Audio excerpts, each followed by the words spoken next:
Olá, tudo bem? Estamos aqui de volta com o programa Pontuando para um assunto muito interessante que eu acredito que você também vai achar interessante. Desmedicar a vida. Dois pontos, alternativa urgente. Esse título aqui apareceu no Outra Saúde, que faz parte do portal outraspalavras.net. E escrito por Guilherme Arruda, publicado em 9 de outubro de 2024 e foi atualizado no dia 23 de 12 de 2024. Então, nós estamos hoje aqui no dia 7 de janeiro de 2025, muito próximo, né? E ele está falando aqui de medicação. Vamos entender. O meu título vai ser provavelmente tirar remédios da vida, é preciso de tanto remédio, que remédio é esse? Alguma coisa assim, ainda não sei o que eu vou colocar, porque essa palavra desmedicar a vida, alternativa urgente, não vai ficar assim muito boa não, vamos ver. Bom, ele começa assim: nos últimos anos multiplicaram-se diagnósticos psiquiátricos e prescrições de remédios. Em um novo livro, o psiquiatra alerta: medicalização da vida só interessa às farmacêuticas. E é preciso mais atenção ao problema político do sofrimento psíquico. No Brasil e no mundo, a percepção de um aumento no sofrimento mental da população tem sido compartilhada não apenas por profissionais de saúde, mas também por observadores de diversas áreas. Contudo, alguns notam, outros dois fenômenos acompanhar esse primeiro, o crescimento explosivo nos diagnósticos dos chamados transtornos mentais, que nós já inclusive falamos disso, né? Será que tudo é transtorno? E igualmente meteórica multiplicações de prescrição de remédios psiquiátricos.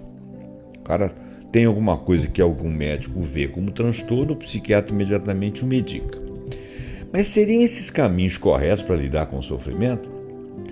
Ou grandes atores econômicos estão se beneficiando indevidamente da crise de saúde mental? E por que estamos tendo crise de saúde mental? Nós também já falamos sobre isso.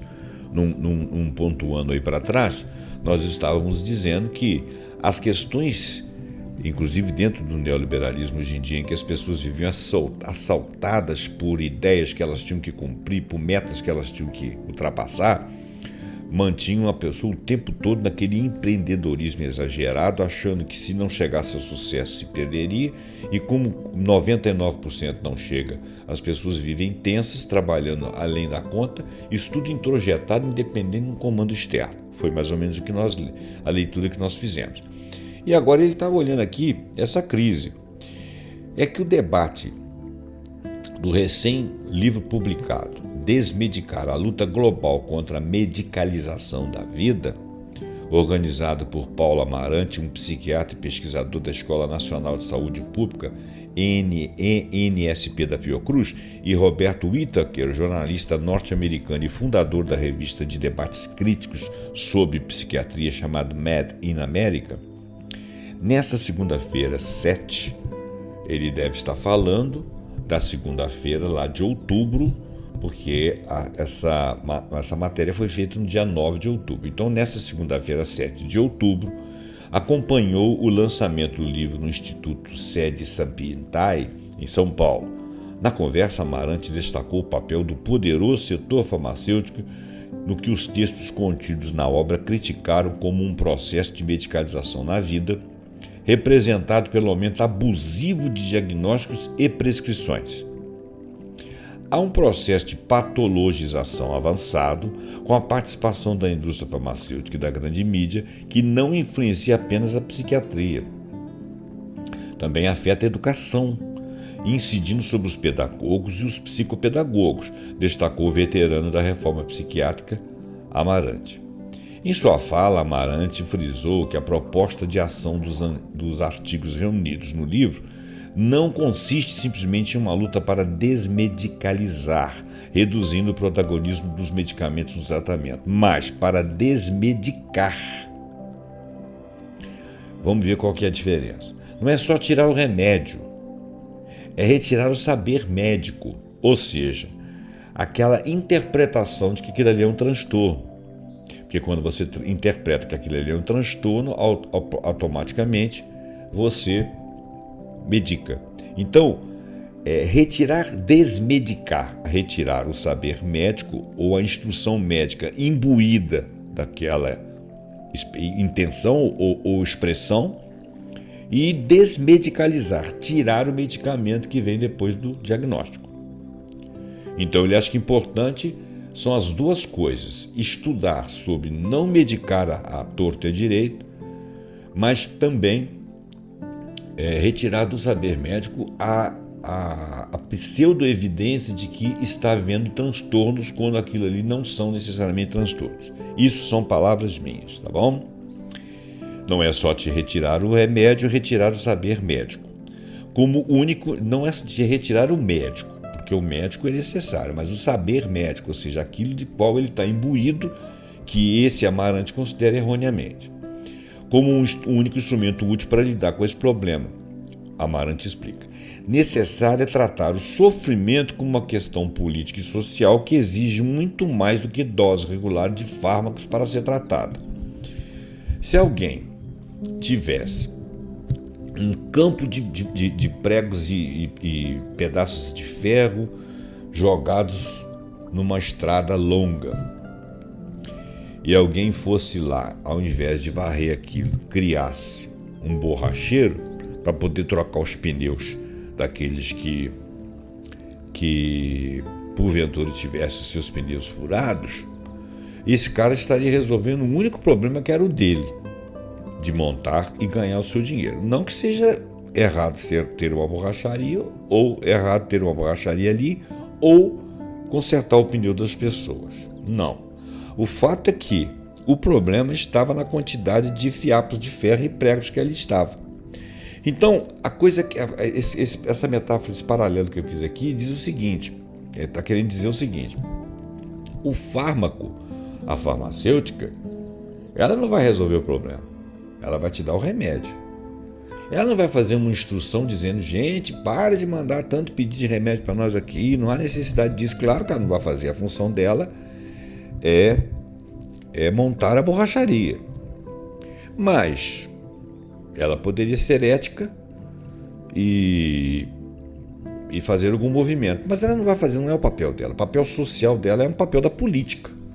São os políticos, são as instituições, né? São as governanças, são os saberes, são os conselhos, né? Que podem dar essa instrução. Se ninguém fizer nada, a farmacêutica vai nadar de braçada.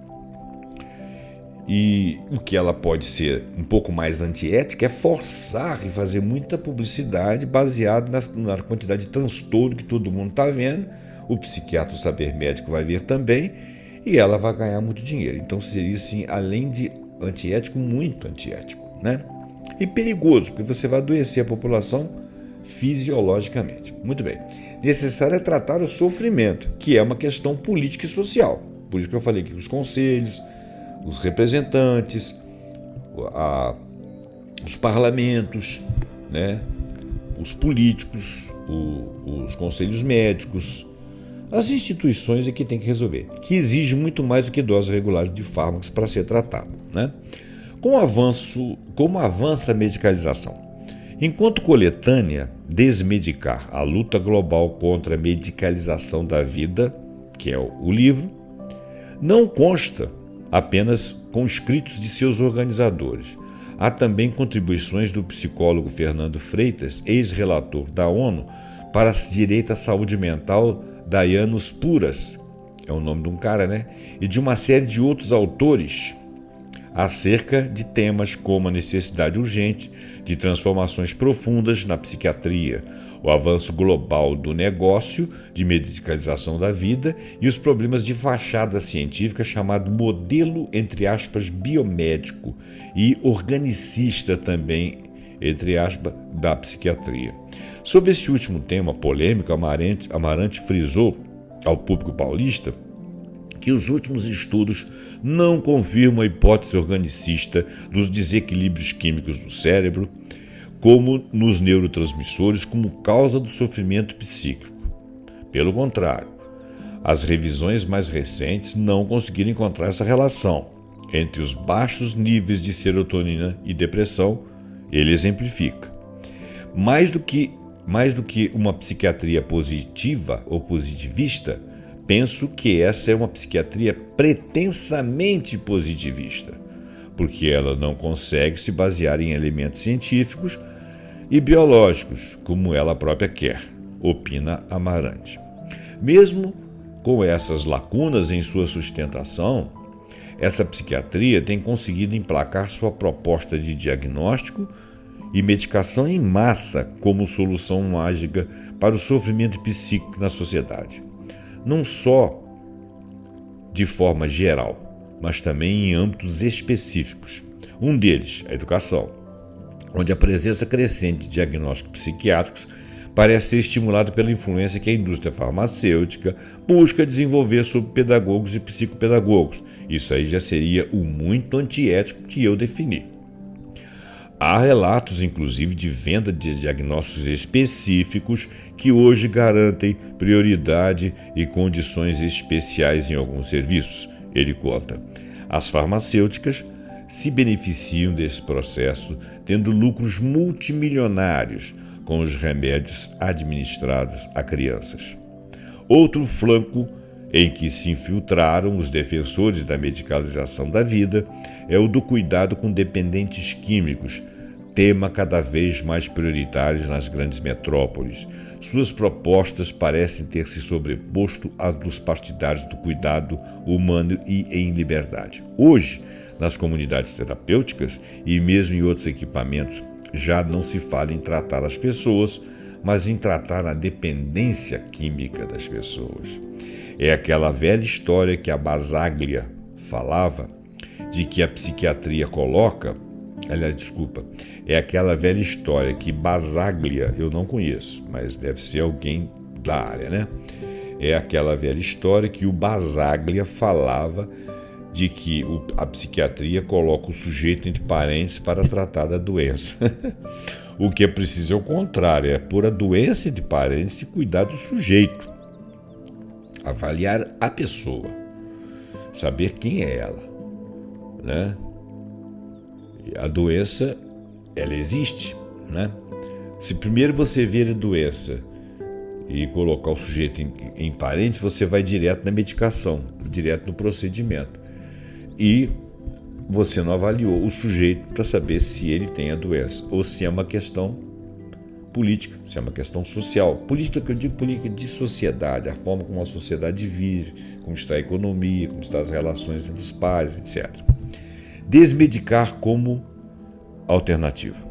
Aproveitando a efeméride dos 100 anos de nascimento de Franco Basaglia, que ele mencionou, que é o médico que impulsionou a reforma psiquiátrica da Itália e inspirou o processo brasileiro. Bom, agora nós já sabemos quem é o Franco Basaglia. Eu até lembrei aqui, mas não ia associar ele a esse nome, não. Amarante reforçou que a ferramenta central para enfrentar esse processo de medicalização da vida não serão novas leis ou novas portarias, mas um amplo movimento em defesa do cuidado em liberdade, cuidar do indivíduo em liberdade. O fundamental é o movimento, como sempre destacou Franco Basaglia, apontou Amarante. Sua visão é que esse movimento, como aponta o título do novo livro, não pode se restringir à defesa da desmedicalização, ou seja, do questionamento aos diagnósticos e ao uso de medicamentos como ferramentas principais do cuidado em saúde mental. É preciso se abrir à hipótese de desmedicar, isto é, a possibilidade de que é preciso procurar um outro lugar que não o saber médico, as respostas possíveis para o sofrimento que aflige a população. De certa forma, é uma recuperação dos princípios da reforma psiquiátrica, hoje enfrentada por uma contra-reforma que vai da medicalização ao surgimento de novos manicômios. Infelizmente, isso realmente tem acontecido, gente. Em outros países da América Latina, diz Paulo Amarante, estão surgindo movimentos de usuários e trabalhadores de serviços de saúde mental que já se abrem para essas ideias. Com a publicação do novo livro, os brasileiros também ganham a oportunidade de somar a esse movimento dessas novas ideias de desmedicalizar e desmedicar o saber médico e desmedicalizar a população. Ok? Bom, gente, então, esse tema é muito importante, né?